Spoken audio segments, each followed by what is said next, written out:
નમસ્કાર, આપ જોઈ રહ્યા છો જીએસટીવી. હું છું કૃષ્ણા. સમાચારોની શરૂઆત કરીએ મહત્વના સમાચારથી. તો મહત્વના સમાચાર હાલમાં મળી રહ્યા છે. ગુજરાત સરકારે એક મોટો નિર્ણય લીધો છે. મહત્વના સમાચાર,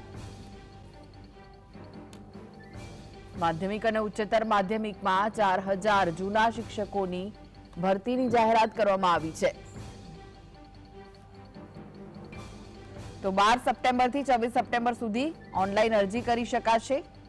ગુજરાત સરકારે મોટો નિર્ણય લીધો છે. મહત્વના જે સમાચાર હાલમાં મળી રહ્યા છે, જૂના શિક્ષકોની ભરતીને લઈને મોટો નિર્ણય લેવામાં આવ્યો છે. માધ્યમિક અને ઉચ્ચતર માધ્યમિકમાં 4000 જૂના શિક્ષકોની ભરતીની જાહેરાત કરવામાં આવી છે. 12 સપ્ટેમ્બરથી 26 સપ્ટેમ્બર સુધી તેના માટે ઓનલાઈન અરજી કરી શકાશે.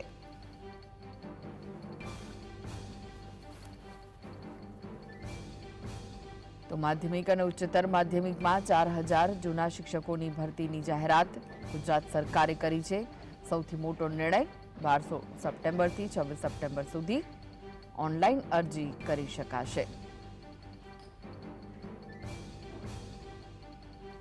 તો ઘણી બધી શાળાઓમાં શિક્ષકોની અછત છે, ત્યારે સરકારનો આ મોટો નિર્ણય કહી શકાય, કારણ કે માધ્યમિક અને ઉચ્ચતર માધ્યમિકમાં 4000 જૂના શિક્ષકોની ભરતીની જાહેરાત કરવામાં આવી છે અને સપ્ટેમ્બર મહિનામાં 12 થી 26 સપ્ટેમ્બર સુધી આપ ઓનલાઈન અરજી તેના માટે કરી શકો છો.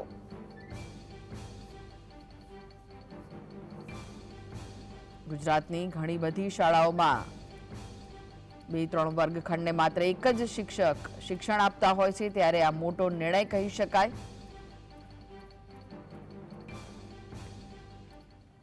તો આ વિશે વધુ માહિતી માટે જોડાઈ ગયા છે સ્ટુડિયોથી સહયોગી કામેશ ચોકસી. કામેશ, એક મોટો નિર્ણય ગુજરાત સરકારનો, 4000 જૂના શિક્ષકોની ભરતીની જાહેરાત કરી છે, શું વિગત? બિલકુલ ચોક્કસથી કૃષ્ણ, જણાવી દઉં કે સવારના ખૂબ મોટા અને ખૂબ સારા સમાચાર શિક્ષણ વિભાગ તરફથી આવી રહ્યા છે અને તેને લઈને જો વાત કરવામાં આવે તો હવે વિદ્યાર્થીઓને ખૂબ સારું શિક્ષણ મળી શકશે. તેનું કારણ એ છે કે ગુજરાતના શિક્ષણ વિભાગ દ્વારા ખૂબ મહત્વપૂર્ણ નિર્ણય કરવામાં આવ્યો છે અને એ નિર્ણયની જો વાત કરવામાં આવે તો રાજ્યમાં શિક્ષણ વિભાગ દ્વારા જે જાહેરાત કરવામાં આવી છે તે પ્રમાણે 4000 જૂના શિક્ષકોની ભરતી કરવામાં આવશે. મહત્વની વાત એ છે કૃષ્ણા કે જે જૂના શિક્ષકો, જે અનુભવી શિક્ષકો જે છે તેમની ભરતી ફરીથી કરવામાં આવશે. એટલે કે માધ્યમિક વિભાગમાં 2000 અને ઉચ્ચતર માધ્યમિકમાં સરેરાશ 2000, કુલ અંદાજે 4000 જેટલા શિક્ષકોની ભરતી કરવાનો શિક્ષણ વિભાગ દ્વારા નિર્ણય કરવામાં આવ્યો છે. જેને લઈને ઓનલાઈન અરજીની જો વાત કરવામાં આવે તો 12મી સપ્ટેમ્બરથી 16મી સપ્ટેમ્બર દરમિયાન જે પણ જૂના શિક્ષકો છે જેમને ફરજ બજાવી હોય તેઓ ચોક્કસથી અરજી કરી શકશે. અને આ બધી બાબતોને બાદ કરતાં પણ સૌથી મહત્વની વાત એ છે કે ગુજરાતની વાત કરવામાં આવે તો એવી કેટલીય શાળાઓ છે, માધ્યમિક શાળાઓ છે, ઉચ્ચતર માધ્યમિક શાળાઓ છે કે જેમાં કેટલા બધા બાળકો, કેટલા બધા વિદ્યાર્થીઓ ભણતા હોય છે, પરંતુ તમામ વિદ્યાર્થીઓ માત્ર એક જ શિક્ષક જોવા મળતો હોય છે. ઘણી વખત શિક્ષકોની અછત એટલી બધી હોય છે કે 2 વર્ગખંડને ભેગા કરીને માત્ર એક જ શિક્ષક 2 વર્ગખંડને પણ ભણાવતા હોય છે. ત્યારે આ વિદ્યાર્થીઓ જે છે, આ પ્રકારના જે વિદ્યાર્થીઓ છે તેમને ખૂબ સારું શિક્ષણ મળી રહે તેના માટે શિક્ષણ વિભાગ દ્વારા મહત્વપૂર્ણ નિર્ણય કરવામાં આવ્યો છે. જેને લઈને વાત કરવામાં આવે તો હવેથી 4000 જૂના શિક્ષકોની, અનુભવી શિક્ષકોની ભરતી કરવામાં આવશે, જેથી તેમના અનુભવ અને જ્ઞાનનો લાભ પણ આ વિદ્યાર્થીઓને મળી શકે.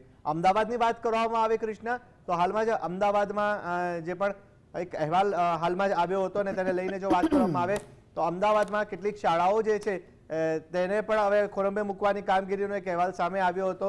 કેટલીક શાળાઓને નોટિસ પાઠવવામાં આવી હતી, કેટલાક વર્ગખંડ ઓછા કરવાની વાત હતી. આ તમામ બાબતોની વચ્ચે ક્યાંક શિક્ષણ વિભાગ સામે પણ પ્રશ્નાર્થ થયો હતો. પણ આ બીજી બાબતની અત્યારની વાત કરવામાં આવે તો આ ખૂબ સારો અને મહત્વપૂર્ણ નિર્ણય છે, જેનાથી ગુજરાતના તમામ બાળકો સારામાં સારું શિક્ષણ લે, સારામાં સારું જ્ઞાન મેળવે અને જ્ઞાન થકી તે પોતાનો વિકાસ કરે. એટલે એને લઈને ચોક્કસથી કહી શકાશે શિક્ષણ વિભાગ દ્વારા આ સારો નિર્ણય છે, જેથી ગુજરાતના છેવાડાના લોકો સુધી, છેવાડાના ગામ સુધી અને જે પણ ગ્રામ્ય કક્ષાથી માંડીને શહેરી કક્ષાના જે વિદ્યાર્થીઓ છે તેમને ઉત્તમમાં ઉત્તમ શિક્ષણ મળે અને શિક્ષણ થકી તેનો વિકાસ થાય, તેના માટે થઈને આ મહત્વપૂર્ણ નિર્ણય લેવામાં આવ્યો છે.